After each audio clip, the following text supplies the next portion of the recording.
Tá aí, Marte Supreme, a prequel do Joias Brutas.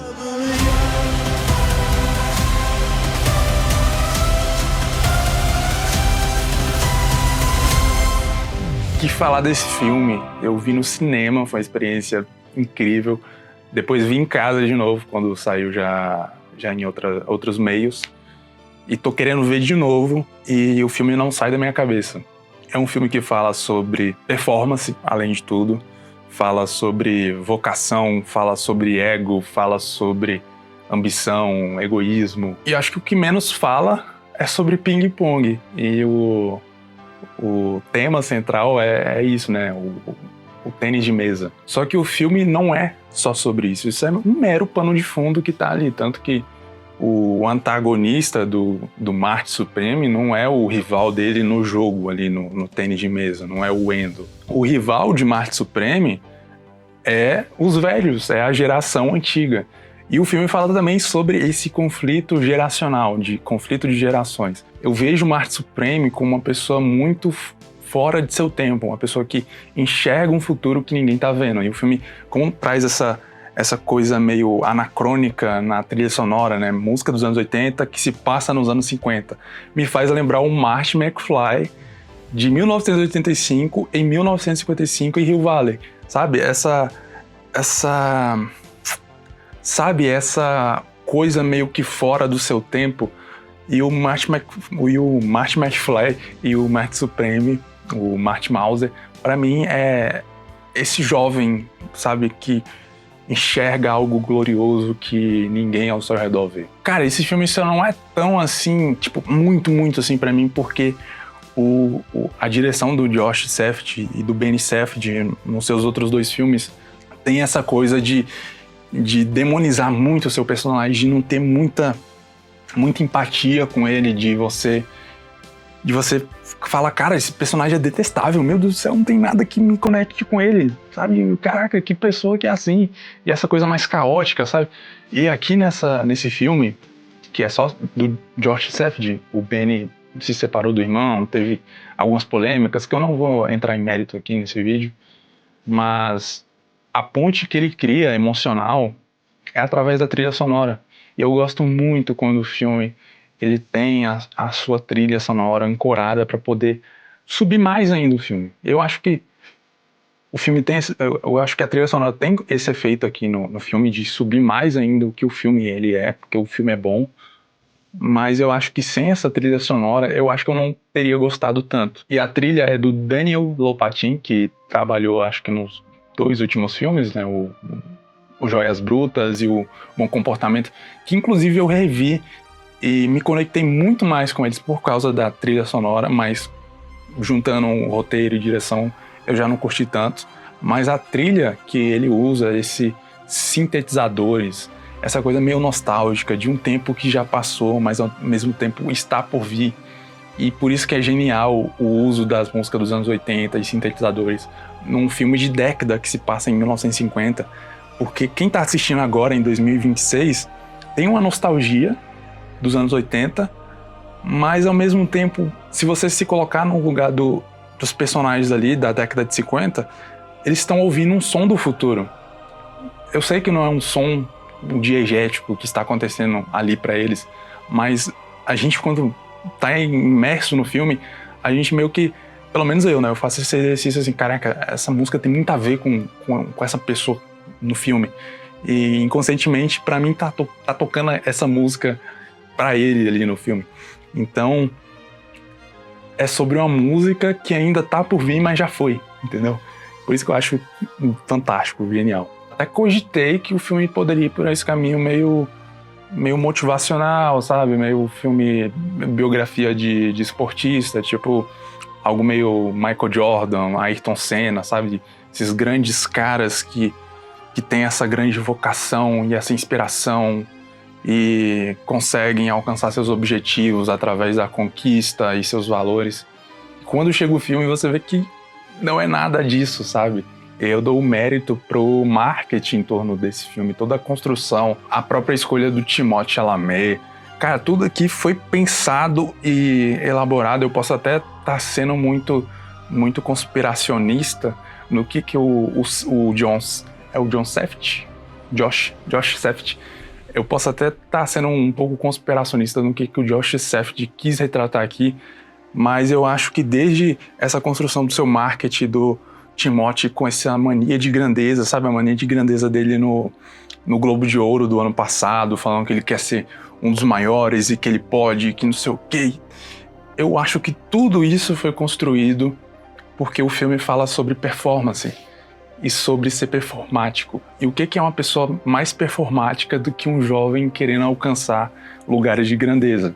Então não é à toa a escolha do Timothée Chalamet para esse papel, porque o filme correlacionou isso até com a própria vida dele, de querer ganhar seu primeiro Oscar, de estar em todos os papéis de cinema e estar se inspirando em grandes atores, sabe?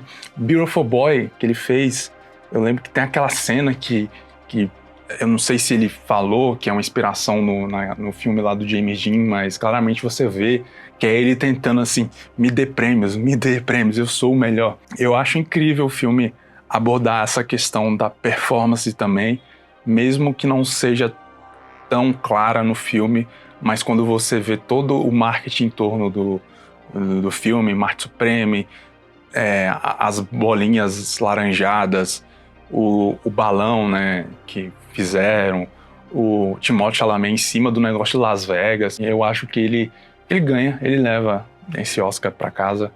Eu acho que merecido. Eu acho que a cena, inclusive, que deveria passar não é aquela cena final dele chorando. Eu acho que é aquela cena que ele ganha do seu oponente e cai no chão, sabe? E eu acho que ele leva isso fácil porque eu diria que ele não tá irreconhecível nesse personagem, mas parece que ele tá tão à vontade, parece tanto aquelas pessoas trambiqueiras que a gente vê no dia a dia, sabe? Sabe quando você vai numa feira do rolo e alguém tenta te vender um negócio e a pessoa é tão boa de lábia? O Marty, ele é isso, porque ele fala umas coisas assim que tão mentirosas e escrapulosas que você cai nelas, mesmo sabendo que ele tá mentindo. E eu tô falando aqui performático. O que é ser uma pessoa performática? Eu tava até vendo um vídeo que o cara tava tirando sarro desses jovens que estão se pagando de performático, sabe? Vestindo... Eu até vesti essa roupa aqui como uma forma de sátira, mas eu tô também meu dia a dia, meu lifestyle, adotando essas roupas de sobreposições, essas camisas. Tô procurando saber mais sobre moda, sabe? Me vestir melhor. E pra mim a vestimenta que eu mais tô achando legal é essa coisa meio anos 90 e com um tom mais atual também, sabe? Enfim. E eu descobri que isso é ser uma pessoa performática. É a pessoa que lê livros que foram escritos por mulheres, que fica tomando chamate e vive no Letterboxd, na bolha do Letterboxd, avaliando filmes. Querendo ou não, isso é uma performance. E pra mim tá tudo bem. Eu acho que o modelo de homens performáticos antigamente era os homens héteros de balada. E, enfim, eu acho que até hoje existe isso nessas figuras de o homem masculino com cabelo pra trás e é o homem dos negócios, o empresário que quer pagar de rico, que tem sua Porsche, que, sabe? Eu acho que isso existe e eu acho que isso tá até correlacionado com a figura da pessoa que quer alcançar grandes coisas, sabe? Essa coisa meio motivada por Ayrton Senna e frases motivacionais e essa onda de coach, sabe? Pablo Marçal, de você pode tudo, é só mudar sua mentalidade de pobre esquece, tem que ter mentalidade de rico. É performance no final de tudo, é o homem, o masculinismo querendo ser performático. É até também performático falar o homem masculino, másculo, sendo que as coisas são só o que são no final de tudo. E eu acho que isso é a coisa mais supérflua do filme e de tudo, é essa questão de performance, sabe? Você se dá conta, é tudo sobre roupas, o jeito de agir, ser magro, o jeito de falar.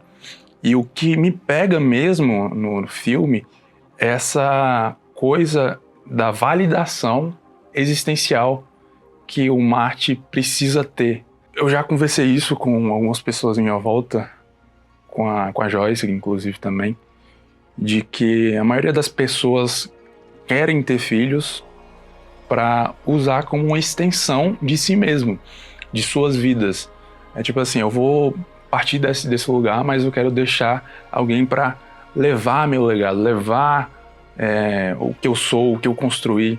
E para mim, por muito tempo, foi eu quero deixar esse mundo, mas deixar as coisas que eu fiz, minhas ideias, meus filmes, meus curtas, meus roteiros, meus vídeos do YouTube, minhas fotografias, sabe? Meus filmes de casamento, eu quero deixar isso. Eu quero que as pessoas daqui a 30 anos, 40 anos estejam falando, caraca, lembra, o Thiago fez isso aqui e tal. Quero deixar minha arte, sabe? É clichê falar isso, mas eu acho que a minha extensão de vida seria o que eu fiz, sabe? Minha arte. E no Marte Supreme ele tem essa ligação com o ping-pong. Apesar que eu acho que seja só também um pano de fundo, porque o que ele quer mesmo é ter sua cara estampada na revista Times, na caixa de cereais. Só que isso é o que ele acha que ele quer, né? E, na verdade, é querer deixar algo pro mundo, para si mesmo, e validar de alguma forma a sua existência. Inclusive, se esse filme ganhar de melhor filme, num Oscar, eu acho que vai ter tudo a ver. O Oscar, geralmente, nesses últimos anos, estão pegando temas muito atuais que falam sobre o que está acontecendo no mundo. E eu acho que essa questão performática, como eu falei, de querer parecer algo que você não é ainda e querer alcançar coisas, eu acho que tá em dia, sabe? As redes sociais refletem isso. E o Marty Mouse, ele tem isso, porque ele é um bom jogador de ping-pong, mas ele quer pular etapas, ele não construiu nada ainda. Ele é um jovem que precisa passar por mais vitórias, por mais derrotas, para poder construir o que ele é. E não, ele quer passar por cima das suas derrotas, ele não quer falar sobre o passado, sobre sua família, ele não quer falar as verdades ali, ele quer o tempo todo parecer que tá muito bem na fita. E ele tá disposto a passar por cima de tudo, todos, para poder alcançar o que quer. Eu acho legal que os embates dele no filme é sempre com pessoas mais velhas. Ele tem com o antigo chefe dele. E na primeira cena, né, o chefe dele quer promover ele para gerente de sapatos, porque ele é o melhor vendedor de sapatos. E ele fala, olha, eu admiro muito sua jornada, eu vejo o que você construiu aqui e eu quero pegar isso pra minha alma. Ele fala uma coisa meio assim, né? Porque ele quer levar isso pra ele, né? Ele não quer viver de ser funcionário de alguém pra construir o império de alguém. Ele quer construir o seu próprio império. Cara, isso aqui é tão atual, sabe? A gente vê tanto jovens hoje em dia que quer largar o CLT. Ah, não, eu quero largar o CLT porque eu quero ser empresário. E quando você vai pra esse mundo de meio, micro empresário, você vê que as coisas não é tão fácil assim. Eu acho que o Marty, ele vê isso ao decorrer do filme, que não dá pra ser esse cara trambiqueiro o tempo todo do que vai conseguir as coisas um dia após o outro, que vai viver só sobre a consciência de acreditar em si mesmo. Isso é importante, é claro, mas não dá, tudo tem que ser planejado. E essa busca infreável dele é ao mesmo tempo uma derrota, mas que também se torna uma redescoberta sobre ele mesmo.